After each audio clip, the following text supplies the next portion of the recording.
Do you think that you and Kurt will be getting married, or will you status quo remain We're the same? status quo at the moment. I mean, we're so happy now. Why tamper with perfection? Having children is the most important thing you do in your life, above everything else. Yeah. Why? Well, because you're creating 1, 2, 3 new people. You have a tremendous influence on these human beings. And these are people that you want and hopefully will contribute in some way and put back some of the love back into the earth. And this is what we do. This is what our job is as mothers.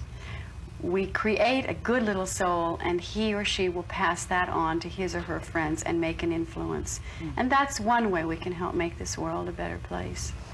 Do you think that, or how has this new child changed your relationship with Kurt? Not at all. Really? Not at all.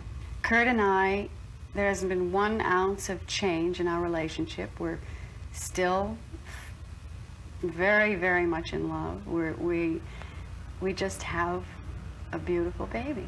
This relationship with Kurt has really been the most successful one you've had with the man in your life. Definitely.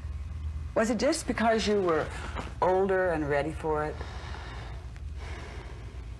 It's like Kurt and I say, I mean, I hope to be with him forever, but, you know, maybe that won't happen either. There's no way of knowing those things.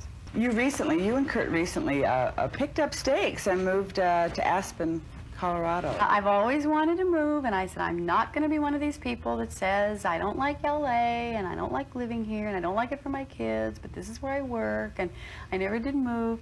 I don't want to be that person. I want to be the person that said, I'm going to do what I say I'm going to do. And if I say I'm going to move, and I say I want to live there, there's no reason why I can't. So I look at this, and I say, this is one of the best things I ever did. I have a pig. I'm going to get horses. I'm going to have my sheep. I'm even going to learn to twirl my own wool once I start shaving my sheep, because I love to knit.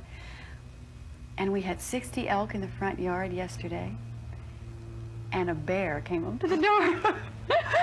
It's great.